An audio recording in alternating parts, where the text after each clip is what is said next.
Gwen Prothero says, planning for the future versus living in the moment. I've made too many plans and now I'm exhausted just looking at them. I feel you. I know it'll be fun when it all arrives. How do you do it? I do a lot of not doing.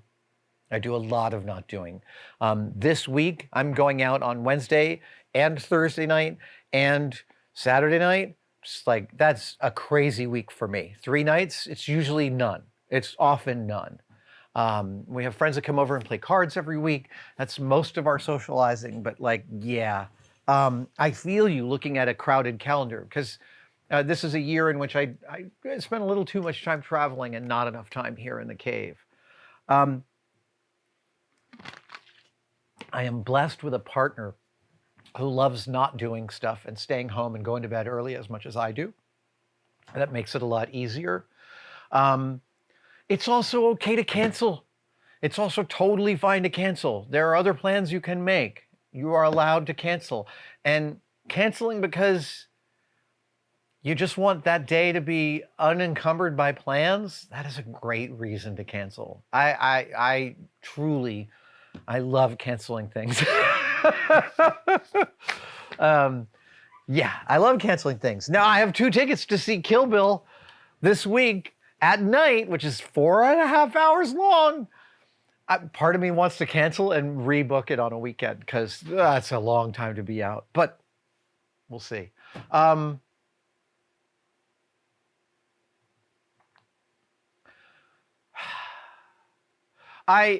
So at this stage in my life, Gwen Prothero, I know myself. So I know that there will be some weeks of lots of plans and that there will be some weeks of no plans. Interestingly enough, when we travel for Tested, I used to go back to the hotel room every night. And now, much more recently that we've been traveling, we're going out to dinner with people we know in each town on many nights, which is not common. Because no one loves being in a hotel room and blowing away a whole evening than me. I love just sitting there reading, doing whatever I'm going to do. But I've been socializing more on our work trips, and I don't exactly have an explanation for that, but you know, it comes in waves. Good luck, good luck. It's also reasonable to gird yourself before going into a week's worth of plans and being like, okay, we're going to get through this first day and then we're going to keep on going. All right, let's see what else we've got here. Oh, dude.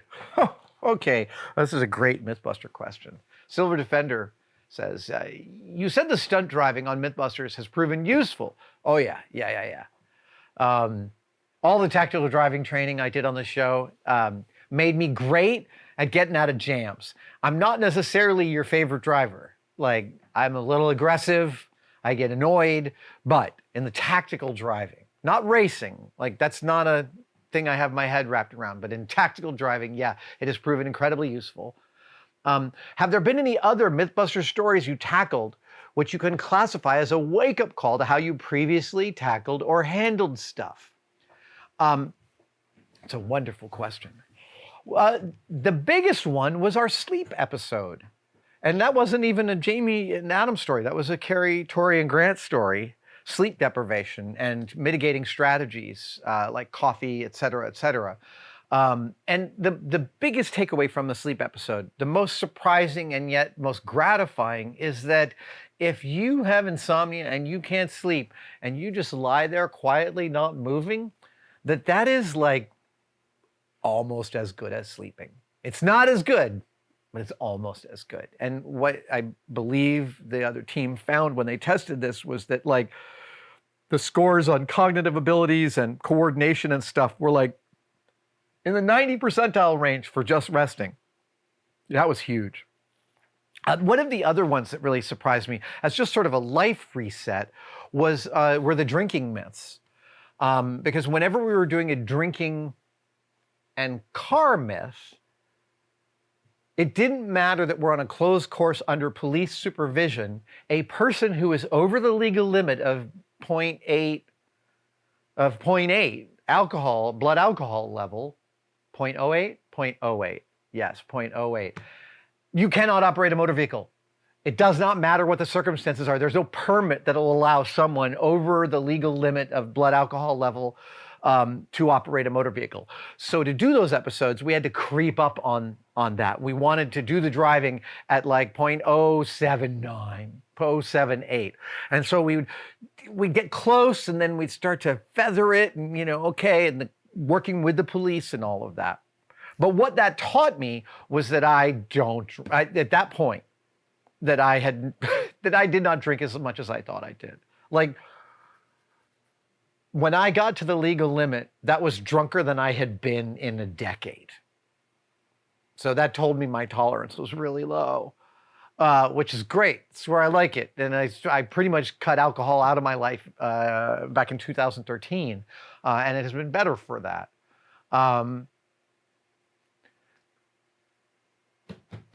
Oil fire.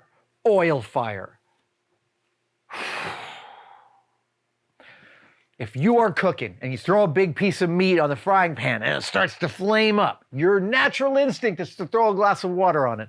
It is the most opposite of all the things you should do. Throwing a glass of water on that fire will just make it spread. The water will flash to steam. It'll grab oil molecules with it. Those oil molecules will flash to vapor that will catch on fire and create a huge fireball. Jamie and I did a whole episode about this.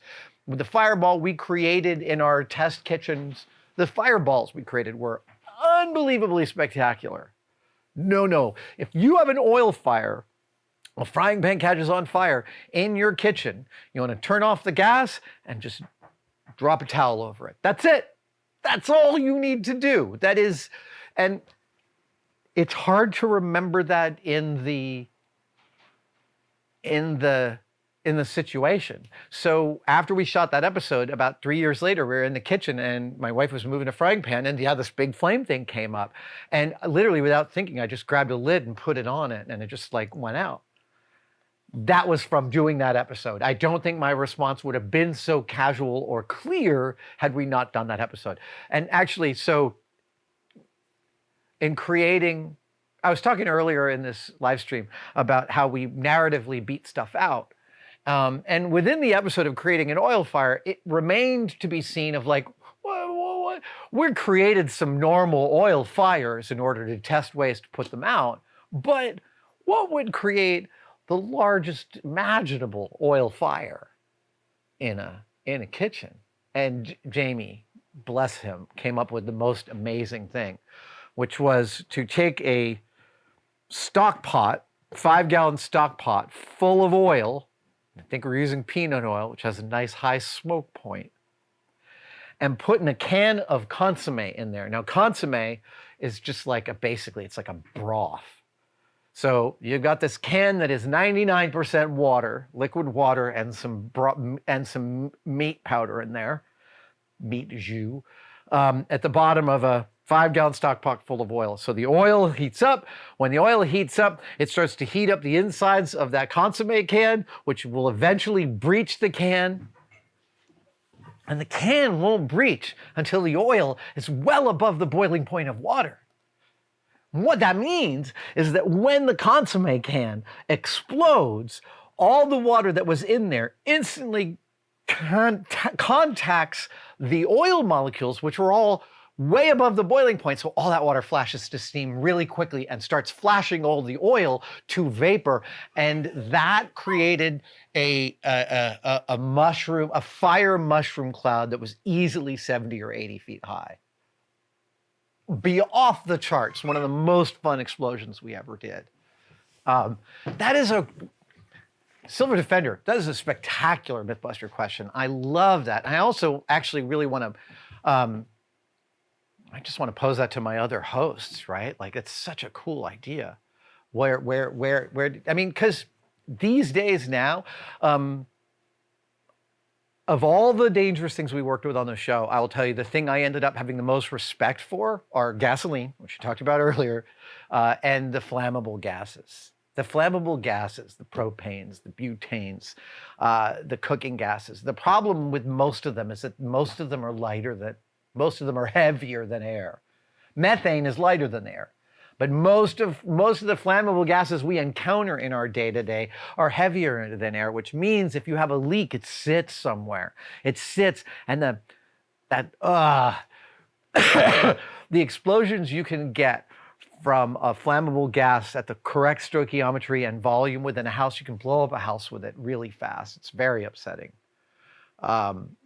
Lego sets. Do I have any favorite sets? What is my favorite licensed set and non-licensed set? Okay, so I would pull it out, but it's at the bottom of all the models over there. The Galaxy Explorer, which was the big ship from the early Lego space sets. That came out right around the time I was like 12 or 13. It just hit this absolute sweet spot in my love of Lego. So I love the Galaxy Explorer. Right now, though, I'm so into all the Lego plants. We've got the bonsai, we've got the succulents, and we've got, my personal favorite is the orchid. These are decoration in our house. They're so lovely. They're so much fun to build, and the orchids in particular are just gorgeous. Yeah, those are my favorite Lego sets. The Galaxy, and what I have up there is the new Galaxy Explorer, the one that's an even bigger set than the one they released back in the 80s. That's really cool. Okay, let's see here. Thank you for watching. I wanted to talk to you about Tested membership. The Tested members are a key community that we find really, really remarkable. That's very separate from Tested and from YouTube. The Tested members, they buy each other memberships during our live streams. So if you're wondering whether to become a member, watch one of our live streams and someone may just give you one. It is hard to overestimate how much the Tested members actually make possible on this channel. They give us a lot of wiggle room. They give us a huge amount of feedback.